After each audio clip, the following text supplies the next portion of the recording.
What's up, everybody? Welcome into the Unfiltered Eagles Mailbag. You got Bill Colarulo, Ricky Bo. We do this once a week. Make sure you get us all your Eagles questions. And make sure you're listening every single weekday for the Unfiltered show from 2 to 6 on 97.5 The Fanatic. Subscribe to all of our podcasts everywhere. Make sure you subscribe to our YouTube channel. All right, but let's get into our Eagles Mailbag. We've got 5 questions today. Okay. It's a tough question. Oh, really? What grade do you give the Eagles for their trade deadline moves? You can go first, Ricky Bo. I would give them a B. I think I would give them a flat-out B. I think they've done a nice job where they've gone out and got some depth at corner. I don't think that question is answered right now. I don't think we're going to know until probably Monday night if it's really getting answered. Whether Cooper DeJean moves to the outside, Carter moves to the slot, is that going to be the answer? Or is Jaire Alexander going to maybe start against his former team? That would be interesting to me. I think the one thing he really did well, and I would give this part of it an A, is you bring in Phillips. I think there's a guy that knows what he's doing. He understands how to play the edge. He could also stop the run as well as get to the quarterback. So, for both sides of that, I kind of like that. I mean, and on the edge now, you're adding not just one. You're adding Brandon Graham. You're adding Nolan Smith Jr. if and when he gets put on the active roster. So it's just one of those things where, you know what, it's a wait and see. But I'll give him a B just for the fact that he filled some spots. Yeah, I think I'm going to agree with you. I'm going to give him a B. What I really like, the Phillips move, I agree, is an A. And part of the reason why it's an A that I think some people are missing on is they were able to get the Miami Dolphins to convert the contract to a bonus. So now they're only paying him $1.5 million for the rest of the year. I mean, we love to pretend like the salary cap doesn't exist with Howie Roseman, but it does. And you got to get creative sometimes. So I know they gave up a third rounder for Phillips, but it's not costing you a lot of money. You got the Dolphins to eat a lot of that contract. We know they'll get a compensatory pick if he leaves in free agency. So I like that move a lot. But the cornerback position, yeah, there's still a lot of question marks there. You bring in Michael Carter.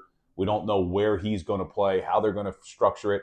Jaire Alexander, I have zero expectations. And don't forget Kincade and Bennett. We haven't really even seen. Yeah, but if we're just talking about the trade deadline moves, though. But like Jaire Alexander, we've had fans.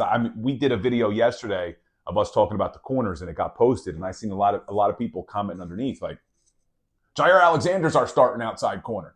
I'm like, really? You really think that Jaire Alexander, who couldn't get on the field in Baltimore, is going to step in here and just immediately start at that position? I'm not so sure, but that leads us to our next question. Because as once things get settled, who do you think the starting corners will be? All right, I'll say I think it's going to be Cooper. I think it's going to be Cooper DeJean. I think they're going to move him to the outside. I know that I wouldn't do it because I believe that he's really good in the slot. And he's done a great job there, and he's turned into basically an all-pro in that position, probably the best in the league at that position. That's the reason why I wouldn't move him. But do I think they're going to? Yeah, Howie said some things that if you kind of break down, it sounds like Cooper could play, quote-unquote, anywhere, and Carter's a really good slot defender. So I look at this situation. I think Cooper DeJean is going to end up moving to the outside, and it'll be Quinion on one side, Cooper on the other, and Michael Carter the second in the slot. The one thing that I have a problem with is, which I just brought up a little bit, was Kincade and Bennett. Number one, been injured, new to the Eagles to start with. We haven't seen him on the field all that much, so you can't even give him a grade point average. And you want to see if he could actually do something on the outside. That would be the only way I think Cooper would stay on the inside. Yeah, I agree with you. Before Howie Roseman spoke on Tuesday, I would have thought they would have kept Cooper DeJean at nickel and then had Quinion on one side, and then there would be a battle at the other side. But after Howie used the exact words in talking about Michael Carter II as an elite level player inside, and then says Cooper can play anywhere, to me that was signaling this is going to be our plan. But we'll see how it all plays out. I'm with you, Ricky. I'm reluctant to move Cooper DeJean out of the nickel corner, but I think that's what they're going to do. We'll probably find out at least on Monday night against the Green Bay Packers. There's only so much you could watch of a battle on that other corner, though. I mean, Keeley, we've seen, you've seen guys go in and out there. Nothing has worked. Nothing is stuck there yet. Kincade and Bennett, like you mentioned earlier, he'll probably battle. Jaire Alexander, I'm sure they're going to give him an opportunity to win that job. I just don't know what he has left. It'll be interesting to see if they put him in there against Packers. right away just to see what he's got. That'd be interesting. All right.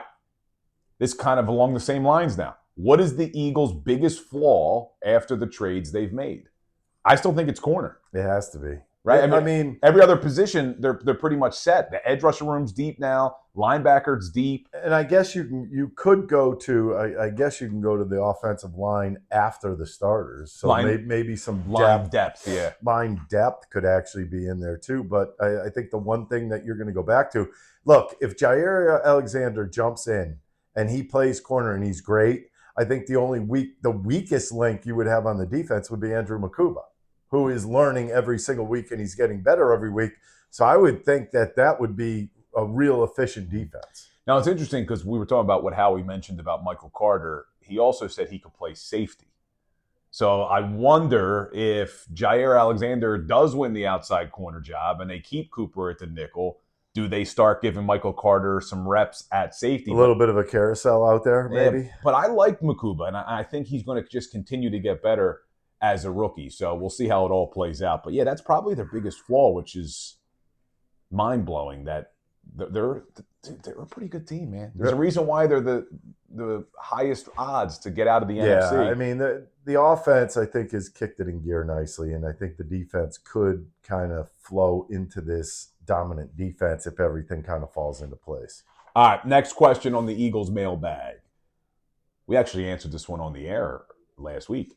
Who's the Eagles' biggest competition in the NFC? You didn't like my answer when I answered this because I said it's the Rams. And the reason why I say that is Matthew Stafford seems to understand how to play the game of football, obviously. And he's got two really good wide receivers. Whenever that happens, everybody starts getting nervous for the Eagles. I think people start to panic. People start to say, can they cover? But with the moves that Howie made, you're hoping that all kinds of that just goes away. But I got to say this much. If the Eagles get home field advantage, I don't think there is a team out there that could come into Lincoln Financial Field and beat them in the playoffs. I just don't. I think it's a tough place to play. You got your weather situations. We saw that with the Rams last year.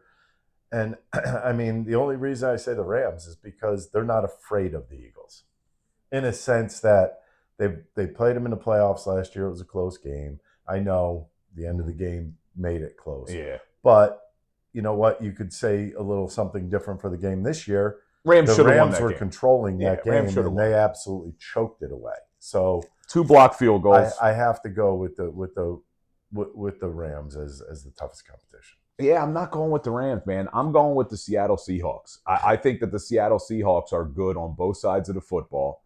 And I think if you remove the name Sam Darnold and you just looked at what that guy has done at the quarterback position, dating back to last season with the Vikings, he has been one of the best quarterbacks in the NFL. He's in the top 5 of several categories dating back to last year. But I think we get so blinded by the fact that, oh, well, it's Sam Darnold. He stinks. And I've even heard people like Silvana said it on the air too. Oh, well, look what he did in the playoffs last year. Right, that was one playoff game. His offensive line didn't give him any help, which is true. I think that the Seattle Seahawks, and they got better at the deadline. I think making the trade for Rashid Shaheed from the New Orleans Saints. Jackson Smith-Njigba right now is your offensive player of the year. He's the best really wide receiver in the NFL right now. They are a good football team. And the crazy thing is you were talking about the Rams coming into the link and not being able to win. Yeah. Seattle has shown this year they can go anywhere and win. Okay, I'm going to ask you a question. Who have they played? Who would you be more afraid of coming in? Sam Darnold, Matthew Stafford? Go. The way Sam Darnold's playing right now? I'm asking I think you it's a wash. Simple question. It's a wash. You're out of your mind. Dude, Sam Darnold, you're getting caught up with the name. I am. Look at the stats. Really? He did the exact same thing last year during the regular season. And his first playoff game ever. And how'd he do? If you go back, and I actually heard John Kincade. I can't believe I'm going to agree with John Kincade here. John Kincade was talking about some other really good quarterbacks throughout the history of the NFL who had a bad first playoff game. And you can't just hang your hat on, oh, well, look what he did last year. He's going to do it again. I'm telling you, man. I don't believe that always happens, but it is but Sam the Eagles, Darnold. And Eagles are a better team. I saw enough of him with the Jets. Eagles are a better team, yes. But that would be the team I'd say is the second best. All right, last one. What will Jihaad Campbell's role be now that Dean is playing well and the edge rusher room is deeper? We had this conversation for a while yesterday on the air. The big answer, Who knows? I mean, I think what they're going to probably have to do, because you want to keep Dean on the field because he's such a good leader and he's so good against the run, and Jihaad Campbell is such a freak athlete and he's great in pass coverage, I do think they're going to think a little outside the box, not customary in a Fangio defense where you're rotating off-ball linebackers, but I think that's what you'll probably see. Sometimes you'll see Campbell and Baun. Sometimes you'll see Dean and Baun, depending on down and distance, which is interesting. You're probably right, but I wouldn't be surprised if he continues to kind of mix into certain situations. I mean, mix into an edge rusher every now and again. I don't think it's going to happen a lot. But, I mean, you can't – here's the problem.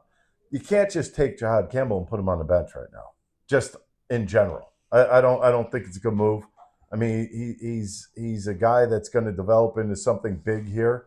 So, I mean, my biggest issue is the guy's been starting. You're going to just take him, throw him on the bench when you've seen growth in him. I don't want to stunt his growth at this point. So you benching Dean? I don't know what I'm doing. I know it's hard. It's a hard one. I would try to play him like the Cowboys used to use Micah Parsons, which would mean a little bit of everywhere. He's getting a little bit of edge to him. All right, we'll keep talking about that on the air as well because that's a really good question. Make sure you follow every single day live on air 2 to 6 on 97.5 The Fanatic. Subscribe to our YouTube page too. We do this every single week. We also do a Flyers mailbag too, so you're going to want to check that out. But have a good one, everybody.